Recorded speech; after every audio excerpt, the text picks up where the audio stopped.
Hey everybody, and welcome back to another video. The Little Mermaid movie is almost upon us, so today let's take a look at the shopDisney exclusive limited edition Ariel doll. And before we start, I'm Chaymie and I like to make toy videos here on my channel, so make sure you like, subscribe, and ring the notification bell if you would like to stay tuned for more toy video content. So here she is, so she's finally here. Well, I've actually gotten her since last week, but I was clearing through other videos first. But now it's her time, and I think it worked out perfectly because the movie is finally coming out tomorrow. So for the packaging, it's stunning, and I love that they pulled a lot of inspiration from the 30th anniversary Ariel's doll box with the iridescent sheen, the patterns, the bubbles, the seaweed, everything. It's beautiful. The plastic windows also feature gold foil patterns.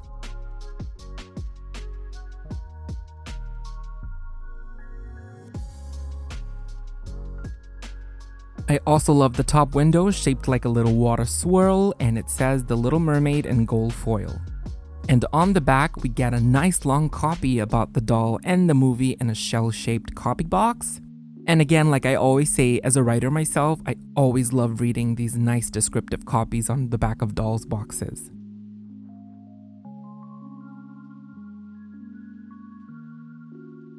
And now, it's time to take her out.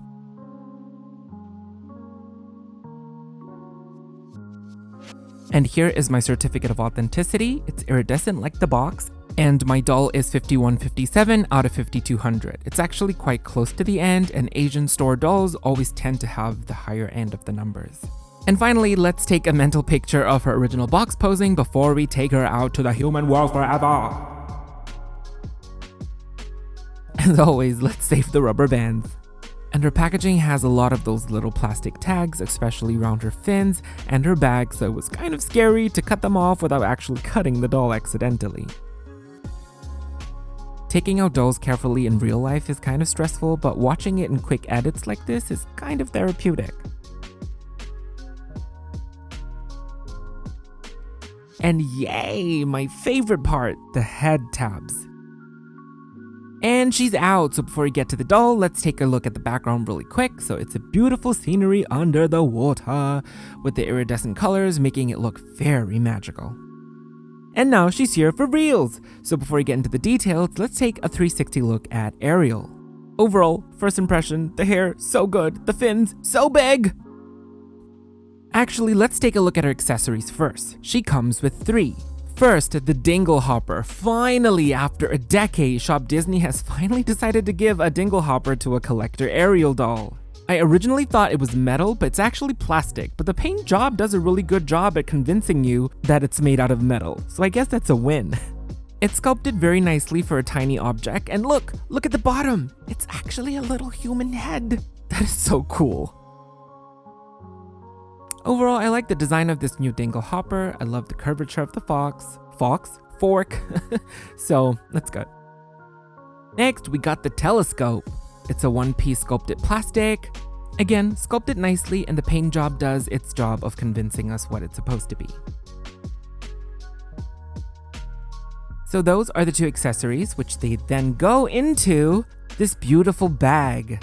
I have to say, the bag is executed so nicely. It just looks like it's made something out in the water with whatever she'd find, you know, like seaweed, loose ropes, I don't know, but it looks so cool. And it has all these charms decorated with it. This little piece dangling is made out of metal, and the other side has like this little cylinder and a bead. Pretty much the rest of the charms on her bag are plastic though, like this little gold one, this blue shell, although that does look like a blue croissant. This little medallion kind of thing. I just love her bag. It's so me. When I was a kid, my school bag was like that. Keychains and keyrings and decorations all over. But this little yellow gem is set in like a metal kind of brooch thingy. And finally, she got this cute little plastic key. Overall, I love the bag so much, but one thing though, the bag is very delicately made, so you might want to handle it with care so that you don't kind of rip it accidentally. Now, we finally get to Ariel herself, so first up, let's start with her face and hair. This sculpt it's just beautiful. That is all I can say. That's the review, that's it, done. She convincingly looks so much like Hallie. From the front, from the side, on the profile. You know, some dolls you have to kind of play with the angle to make the likeness come out, but she looks like Hallie from every angle. She got her rooted lashes. I love the paint job, and of course the paint job is very important in bringing the sculpt to life, and I think they have done a wonderful job. For her eyes though, I'm not sure if she's supposed to be looking straight on or also like at an angle like the singing doll. I don't know, I can't really tell if she's looking straight or kind of off to the side. I love the subtlety of her makeup, and there are like even little lines on her bottom lips. It's the details. And I love that her brows are not twins, but sisters. I love the subtle differences between the way they're painted on each side. And I like that her baby hair are painted subtly so that it blends in with the skin and also in the hairline more seamlessly. And here we got the 12-inch singing doll also from the Disney store to compare the face sculpt. So I do think they are different sculpts. They're not just like the same sculpt sized up and sized down. I think on the 12-inch doll, the square jaw is more apparent where it looks more natural and rounded on the 17-inch one.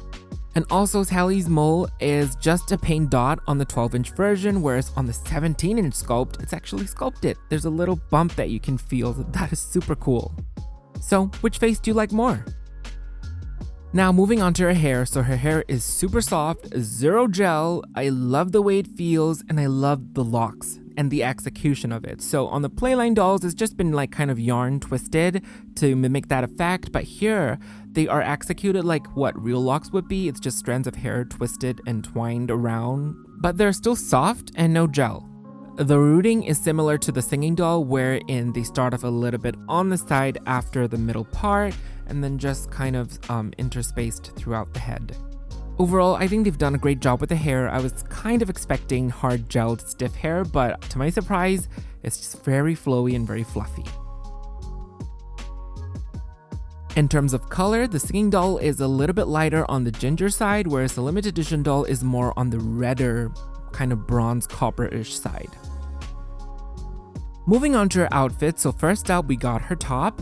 So it's a purple fabric with some iridescent color to bring in the green. The fabric also has some purple lines to mimic the scales, and I think the frilly bits are made out of organza.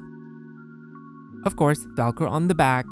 And the fabric seems to be pulled directly off of the 12-inch singing doll, so I think that's where a lot of the criticism came in because, you know, it's the same material that they have used on a playline executed on a limited edition doll. So to be honest, I don't mind that deeply, but at the same time, I think they could have done something really more creative with the top, especially because the way they designed the top in the movie is very creative, where it's like her scales actually covering her chest. So I think something sculpted in that sense would have been really great. Okay, now let's move on to the tail. So her tail, at first, I wasn't quite feeling the fins, but having seen it in person now, they're gigantic. They're huge. You know, at first I was kind of not feeling it because I felt like it was missing like the two main flaps of her iconic fins, but I think it's a creative liberty that they took wherein they replaced the two main fins with this sheer kind of pleated fabric.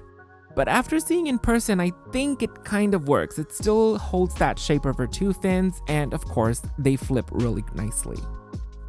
Taking a closer look, we got her iconic waist fin. So it's always my favorite part of Ariel. I love it. I think it would have been better if they have kept it kind of green so that it blends in with the rest of the tail a little bit better. And some people didn't like it, but I actually think the sprayed on effect on her belly is really cool. I love the blending in of the tail and with the body. The blending is not executed in the bestest of ways because it does look kind of like a little straight line, but I'm just glad that they tried it. Then we go to the main part of the tail, which is set against this green shimmery fabric with all these clear sequins on top. I knew that they were gonna do sequins, but it took me by surprise when they did clear sequins, so I think that's a really fresh approach. And they really do catch the light a lot, and it looks pretty when you're moving her around. And on the back, you get her new side back dorsal fins. I don't even know what to call it anymore, but there are these little roughly pleated organza. They're iridescent, there's a pink sheen to them, and I think it's really pretty. And at the tip of her tail, it starts ombreing into the pink. And I do think the pink could have started off earlier around the knee area, just like in the movie, so that we get more pink, but I'm still glad that there's a little pink in her tail. And finally, we move on to her fins. So her fins have technically 2 layers. So I guess the bottom layer is supposed to represent the main part of the fin, you know, the 2 flaps. It's pleated organza, I think. It has the ombre of green, and then it goes into purple at the tips. And they are lined with this little sparkly trim at the ends. And then I guess this iridescent layer on top is supposed to represent all the little frilly bits that she has in the movie. Does look like a little umbrella or like a little jellyfish.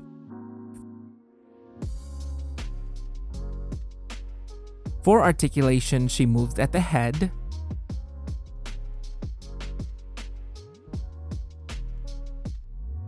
the shoulder, the elbows, the wrists, and the waist swivel joint. So I love waist joints, like posing goes a lot into the waist, so it's important. And for the first time ever on a 17-inch doll, she got double jointed knees. And I do believe she got ankle something inside there too. Let's take the tail off really quick so we can appreciate these new joints. Oh, and here is how the spray paint effect works. I think they could have just blended into the undies together. That would have been really nice too. The double jointed knees are so cool. Like everything about this movie and these dolls have been monumental and first time kind of thing. So yeah, this is the first time Disney have done double jointed knees on a 17-inch doll. So that's really cool. And what's also really cool is that for her ankles, it's actually combined with the old kind of tippy toe heeled feet instead of the flat feet. So that is also brand new. Like this combination is so cool. I wish they would continue that with every other doll that comes after. The only thing that would be missing is the thigh joints. If they had that, boom, it's gonna be like made to move Disney Store 17-inch edition. Okay, so lastly, before we wrap, the stand. The stand is a little bit tricky on her because for me, it's a struggle. Like she is kind of top heavy in a way that she would just want to fall down and she would not want to sit on the stand properly. So it takes a bit of like a balancing act for you to make her stand in it. And here are my 2 girls, both my Ariels, and I love both so much. And my original 2013 Ariel is in my stack of doll walls, so I can't take her out just yet. So these 2 will have to suffice for the time being. And seeing them like this, you'll understand when I tell you that Hallie's fins are huge. They just kind of want to spread out everywhere. So overall, for my thoughts, I think this doll is absolutely wonderful. It's absolutely worth it. So if you're still on the fence, I would suggest you go for it because once the movie comes out, everybody falls in love with the movie. They're gonna go for the doll. I think right now, even on the US store, she's sold out. She's still in stock on the Asian stores and the New Zealand and the Australian stores. I think maybe hasn't come out in the UK yet. I'm not sure. But if you have the chance, I would say go for it. She's worth it. I just love that about this doll, a lot of these are firsts, you know, like she is the first open mouth smiling sculpt for a live action doll, double jointed knees, and the ankles combination. The only negative thing I would have to say about this doll is the bra, you know, and the top. I think that was a chance that they kind of missed because that was a chance for them to really do something creative with the execution of the top. But I think they kind of make up for it with the details on the fins, the tail, the accessories, and also the execution of the locks on her hair. So yeah, that is it from my review on the live action limited edition Ariel doll from the Disney store. Oh, sorry, Shop Disney. Let me know your thoughts in the comments down below. What do you think of her? Have you gotten her? Are you still waiting to get her after you've seen the movie? Sound off in the comments below.